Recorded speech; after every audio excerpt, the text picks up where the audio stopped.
भारत सरकार अधिनियम 1935 की विशेषताओं का आलोचनात्मक वर्णन कीजिए। 1935 के भारतीय अधिनियम की प्रमुख धाराओं और महत्व का वर्णन कीजिए। 1935 के अधिनियम का मूल्यांकन कीजिए। भारत सरकार का अधिनियम 1935। अंग्रेजों ने 3 गोलमेज सम्मेलनों का आयोजन किया। इनके बाद विवाद तथा विचार विमर्श के आधार पर ब्रिटिश सरकार की ओर से एक श्वेत पत्र तैयार किया गया, जिसके अंतर्गत शासन सुधार की एक योजना थी। भारत के वायसराय लॉर्ड लिलितगो की अध्यक्षता में सन 1932 में श्वेत पत्र पर अपने विचार प्रकट करने के लिए एक समिति का निर्माण किया गया, जिसने 22 नवंबर सन 1934 को अपनी रिपोर्ट प्रस्तुत की। इस रिपोर्ट को प्रस्ताव का रूप देकर भारत मंत्री ने ब्रिटिश संसद में प्रस्तावित किया। लोकसभा की स्वीकृति के उपरांत यह लॉर्ड सभा में प्रस्तावित किया गया, जहां कुछ संशोधन के उपरांत यह स्वीकृत हुआ। इसको लोकसभा ने स्वीकार किया। 2 अगस्त 1935 को ब्रिटिश सम्राट ने इस पर हस्ताक्षर कर दिए। यह अधिनियम 1935 के भारत सरकार अधिनियम के नाम से विख्यात हुआ। 1935 के अधिनियम की कुछ विशेषताएं। 1935 का अधिनियम भारतीय अधिनियम सबसे विशाल, विस्तृत एवं जटिल दस्तावेज था। कुछ दृष्टिकोण से यह अधिनियम अत्यंत महत्वपूर्ण था। यह अधिनियम से स्वतंत्र भारत के संविधान में अनेक बातें ली गई हैं।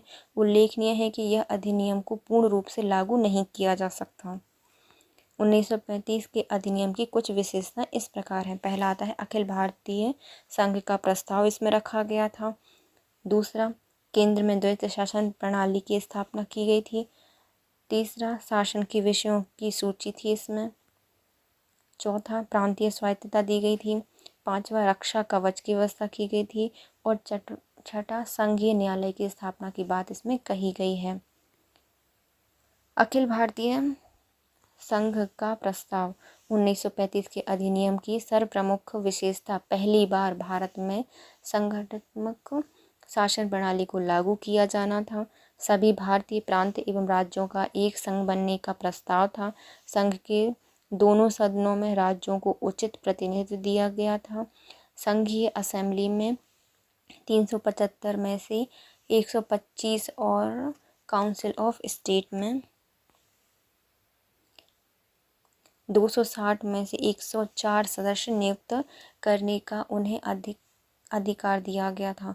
संघीय शासन की मूलभूत आवश्यकताएं एवं संघीय न्यायालय की भी स्थापना की गई थी, किंतु संघ के निर्माण की प्रक्रिया को अत्यंत जटिल बना दिया गया था। संघ के सदस्यों में एक ओर तो अंग्रेज के अधीन प्रांत सम्मिलित थे और दूसरी ओर देसी रियासतें थीं, जिनका शासन वहां के राजाओं को स्वेच्छाचारिता पर आधारित था। अतः दोनों के स्वरूप में एक रूपता नहीं थी।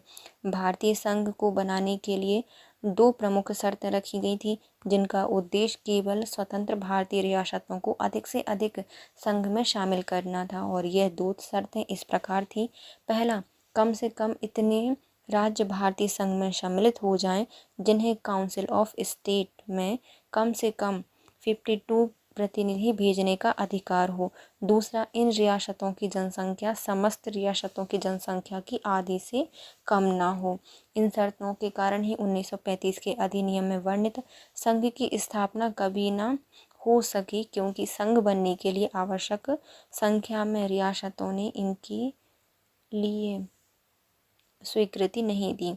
अधिकांश रियासतों के शासक ऐसी केंद्रीय सरकार के अंतर्गत संगठित होने के लिए तैयार नहीं थे। दूसरा आता है केंद्र में द्वैत शासन प्रणाली की स्थापना। 1919 के अधिनियम के द्वारा प्रांतों में द्वैत शासन प्रणाली की स्थापना की गई थी, जिसकी पूर्णतः असफल रही। इसके पश्चात ही 1935 के अधिनियम के द्वारा केंद्र में द्वैत शासन प्रणाली की स्थापना की गई, जिससे कि अंग्रेजी सरकार की नीति स्पष्ट होती है कि वह भारतीयों को किसी भी प्रकार की शक्ति नहीं देना चाहते थे। 1935 के अधिनियम के द्वारा केंद्र के विषयों को दो भागों में बांटा गया था। पहला आता है संरक्षित विषय और दूसरे आते हैं हस्तांतरित विषय। संरक्षित विषयों के अंतर्गत प्रतिरक्षा, विदेशिक संबंध, धार्मिक विषय और आदिवासी क्षेत्र थे। इन विषयों का प्रशासन गवर्नर जनरल एवं उनकी कार्यपालिका के सदस्यों की सहायता से करता था। कार्यपालिका के सदस्यों की संख्या 3 थी और इसको गवर्नर जनरल के द्वारा ही मनोनीत किया जाता था। अतः गवर्नर जनरल जिस प्रकार से चाहता था शासन कर सकता था। हस्तांतरित विषय के अंतर्गत से सभी विषय थे। मंत्रिपरिषद के परामर्श जनरल इन विषयों की प्रशासनिक व्यवस्था करता था। मंत्रिपरिषद के मंत्री व्यवस्थापिका सभा के प्रति उत्तरदायी थे। गवर्नर जनरल मंत्रिपरिषद के निर्णय एवं सुझावों को मानने के लिए बाध्य न था। गवर्नर जनरल को अपार शक्तियाँ प्रदान की गई थीं, अतः वास्तविक शासन गवर्नर जनरल के हाथों में ही केंद्रित था। इसी कारण इस अधिनियम की आलोचना करते हुए जिन्ना ने कहा है कि इस अधिनियम में 98% गवर्नर जनरल के विशेषाधिकार एवं व्यक्तिगत निर्णय हैं और 2% अधिकार मंत्रियों के। चर्चिल ने भी इस विषय में कहा था कि गवर्नर जनरल को हिटलर व मुसोलिनी के समान अधिकार दिए गए हैं। अपनी स्वेच्छा से वह किसी भी कानून को पारित कर सकता है तथा संविधान को बदल सकता है। शासन के विषय की सूचना। 1935 के अधिनियम के द्वारा शासन की 3 सूचियों की प्रथा अपनाई गई थी। पहले आती है केंद्रीय सूची, जिसमें संपूर्ण देश से संबंधित रखने वाले विषय रखे गए थे और इनकी संख्या 59 थी। दूसरा आता है राज्य के अधिकार क्षेत्र में 54 विषय रखे गए थे। और फिर तीसरी आती है समवर्ती सूची, इसमें 36 विषय रखे गए थे। उक्त विषय में मतभेद होने पर संघीय न्यायालय को न्याय करने का अधिकार नहीं दिया गया था। ऐसे मामले का निर्णय भी गवर्नर जनरल के द्वारा ही लिया जाता था। फिर आती है प्रांतीय स्वायत्तता।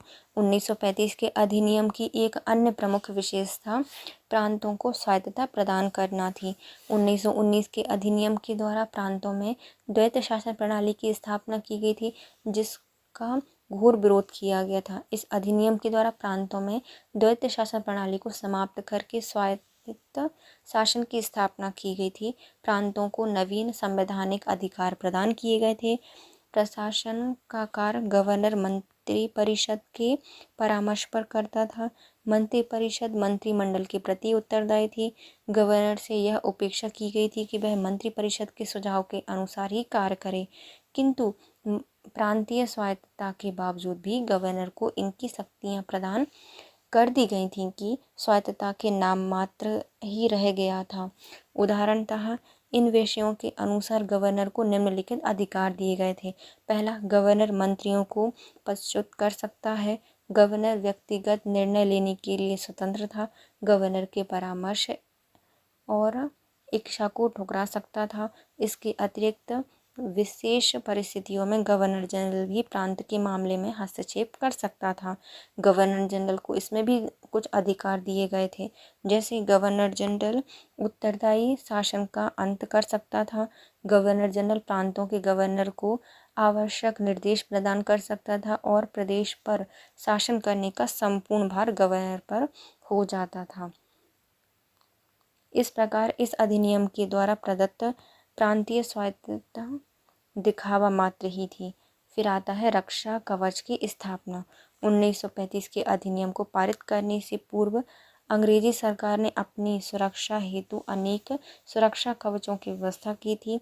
इस दृष्टि से इस अधिनियम के अंतर्गत इस प्रकार की व्यवस्था की घोषणा की गई थी जो कभी क्रियान्वित ना हो सके। इतना ही नहीं, इस बात का भी विशेष ध्यान रखा गया था कि यदि यह व्यवस्था लागू भी हो जाए तो भी गवर्नर जनरल और गवर्नर को इतने अधिकार दिए गए थे कि वह अंग्रेजी सरकार का किसी भी प्रकार अहित ना कर सके। भारतीय मंत्री और ब्रिटिश संसद को भी इतने अधिकार दिए गए थे कि वह भारतीय राष्ट्रीय भावना को कुचल सकता था।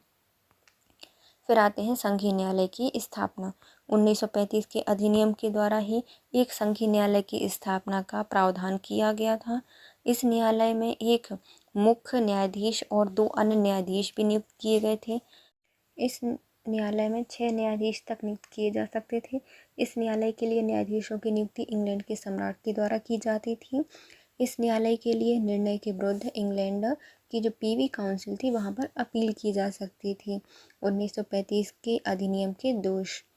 1935 के अधिनियम में उपरोक्त विशेषताएं थी, किंतु इसमें दोषों की अपेक्षा मतलब गुण हैं उनकी अपेक्षा दोष कहीं ज़्यादा थे।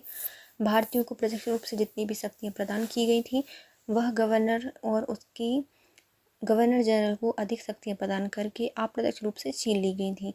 भारतीयों को पूर्ण स्वाधीनता की मांग को स्वीकार करना तो दूर, औपनिवेशिक स्वराज भी प्रदान नहीं किया गया था। संघीय विधानसभा में प्रत्यक्ष चुनाव पद्धति भी लागू नहीं की गई थी। इसी कारण से इंग्लैंड है वहाँ पर मजदूर दल के नेता एटली ने कहा था कि इस अधिनियम से संघीय स्तर पर रूढ़िवादी और प्रतिक्रियावादी तत्वों को इतना अधिक प्रधानता दी गई है कि किसी भी प्रकार का प्रजातांत्रिक विकास संभव नहीं था। भारतीय सिविल सेवाएं पर भी भारतीय सचिव का ही नियंत्रण विद्यमान रहा। इस प्रकार से इसके कुछ दोष इस प्रकार हैं। पहला आता है भारत को औपनिवेशिक स्वराज प्रदान नहीं करना, केंद्र में द्वैत शासन प्रणाली लागू करना, सांप्रदायिक प्रतिनिधित्व, देशी रियासतों को महत्व दिया गया था, अंग्रेजी सरकार का नियंत्रण था, जनतांत्रिक शासन पद्धति की अपेक्षा की गई थी, संघीय न्यायालय के अल्प अधिकार थे, प्रांतीय शासन जो प्रशासन है इसमें दोष थे। भारत को औपनिवेशिक स्वराज प्रदान नहीं था। इस अधिनियम के द्वारा भारत की स्थिति पर कोई प्रकाश नहीं डाला गया था, क्योंकि इस अधिनियम का कोई प्रस्तावना नहीं थी। इसकी प्रस्तावना होती तो संभवतः भारत की औपनिवेशिक स्थिति पर प्रकाश डाला जाता। इसके लिए भारतीय काफ़ी समय से संघर्ष कर रहे थे, अतः स्वराज्य मिलना तो दूर, औपनिवेशिक स्वराज भी भारतीयों को प्रदान नहीं किया गया था और इंग्लैंड की संसद की संप्रभुता को बनाए रखा गया था। फिर आता है केंद्र में द्वैत शासन प्रणाली। 1919 के अधिनियम के द्वारा प्रांतों में द्वैत शासन प्रणाली की स्थापना की गई थी, जो कि पूर्णतः असफल रही थी तथा भारतीयों द्वारा इसका विरोध किया गया था। इसके पश्चात 1935 में इस अधिनियम के द्वारा इस व्यवस्था को केंद्र में लागू कर दिया गया। इससे स्पष्ट था कि अंग्रेज भारतीयों को किसी प्रकार की सुविधा देने के पक्ष में नहीं थे। सांप्रदायिक प्रतिनिधित्व। 1919 के अधिनियम के द्वारा सांप्रदायिक चुनाव पद्धति को लागू किया गया था। भारतीय सांप्रदायिक चुनाव पद्धति का विरोध कर रहे थे तथा इसे समाप्त किए जाने की मांग उठा रहे थे, क्योंकि इससे राष्ट्रवादी भावनाएं आहत होती थीं। अंग्रेज अधिकारी विभाजन करो और शासन करो नीति का पालन कर रहे थे, अतः उन्हें इसे समाप्त नहीं किया और इसी कारण से फजल उल हक ने इस अधिनियम की आलोचना करते हुए कहा है कि यह अधिनियम 1935 का अधिनियम न हिंदू राज्य था न मुसलमानी राज्य, यह केवल अंग्रेजी राज्य था। देशी रियासतों का महत्व। इस अधिनियम के द्वारा देशी राज्यों को विशेष महत्व दिया गया था। उनको व्यवस्थापिका सभा में अधिक स्थान देकर उनके महत्व को बढ़ाया गया था। रियासतों के प्रतिनिधि भी राजाओं के द्वारा मनोनीत किए जाते थे। रियासतों को भी जनता को उनके प्रतिनिधि चुनने का अधिकार नहीं था। अंग्रेजी सरकार का नियंत्रण। इस अधिनियम के द्वारा गवर्नर जनरल और गवर्नरों के अधिकारों में वृद्धि की गई थी। इस प्रकार से भारतीय प्रशासन पर इंग्लैंड का पूर्ण नियंत्रण था। सरकार के समस्त उच्च पदों पर अंग्रेज अधिकारी की नियुक्ति की गई थी। ये अधिकारी भारतीय सचिव के प्रति उत्तरदायी थे, अतः मनमाने तरीके से कार्य करते थे। इसी कारण से पंडित जवाहरलाल नेहरू ने इस अधिनियम के विषय में कहा है कि यह अधिनियम एक ऐसी मोटर के समान है जिसमें अवरोध तो सब उपस्थित हैं, किंतु इंजन है ही नहीं। जनतांत्रिक शासन पद्धति की अपेक्षा। 1935 के अधिनियम के द्वारा जनतांत्रिक शक्तियों की पूर्ण रूपेण उपेक्षा की गई है। विश्व के प्रत्येक संघ में निचले सदन के सदस्य द्वारा जनता द्वारा चुने हुए प्रतिनिधि होते हैं, किंतु इस अधिनियम के द्वारा निचले सदन में अप्रत्यक्ष चुनाव पद्धति अपनाई गई थी। मताधिकार भी सीमित था तथा मत देने के लिए भी योग्यता का आधार संपत्ति को रखा गया था। इसके अतिरिक्त उच्च सदन को निचले सदन की अपेक्षा कहीं अधिक अधिकार दिए गए थे, जो सर्वतः जनतांत्रिक सिद्धांतों के विरुद्ध थे।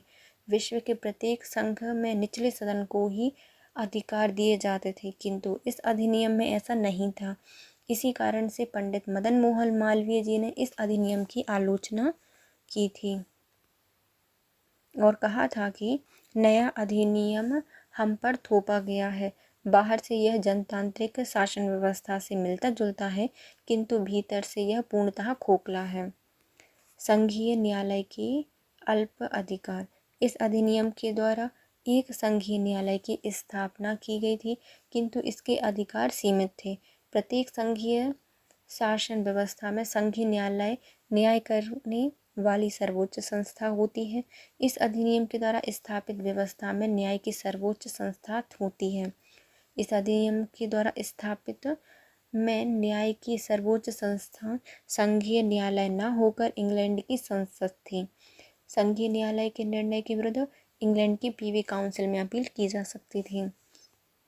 प्रांतीय प्रशासन के दोष। 1935 के अधिनियम के द्वारा प्रांतों में स्वायत्त शासन की व्यवस्था की गई थी, किंतु गवर्नरों को अधिक अधिकार दिए जाने के कारण इनका महत्व समाप्त हो गया था। प्रांतीय स्वायत्तता के पश्चात भी गवर्नर की इच्छा के विरुद्ध कुछ नहीं किया जा सकता था। इसी कारण से राजगोपालाचारी ने इसकी आलोचना करते हुए लिखा है कि नया संविधान द्वैत शासन प्रणाली की अपेक्षा अधिक खराब है। इस प्रकार से उपरोक्त वर्णन से स्पष्ट होता है कि 1935 के अधिनियम में गुण कम दोष अधिक हैं। इसी कारण से जिन्ना ने इस अधिनियम की कटु आलोचना की है और कहा है कि 1935 का अधिनियम पूर्णतः सड़ा हुआ, मौलिक रूप से खराब और पूर्णतः अस्मरणीय है, अस्वीकारनीय है। पंडित जवाहरलाल नेहरू ने इस अधिनियम की विश्लेषण करते हुए लिखा है कि इस अधिनियम के द्वारा संघात्मक ढांचा इस प्रकार बनाया गया है कि वास्तविक उन्नति करना असंभव है। यह ढांचा प्रतिक्रियावादी था और इसके आत्मविश्वास के अंकुर भी नहीं थे। क्रांतिकारी परिवर्तन का तो प्रश्न ही क्या है। यह अधिनियम अंग्रेज सरकार, राजाओं, जमींदारों और अन्य प्रतिक्रियावादी संस्थाओं के मध्य संबंधों को दृढ़ करता है। भारतीय धन, सैनिक एवं विदेशी मामले पूर्ण रूप से अंग्रेजों के अधीन रहते हैं। इस अधिनियम से अंग्रेजों की विजय और भी अधिक शक्तिशाली हो गई थी।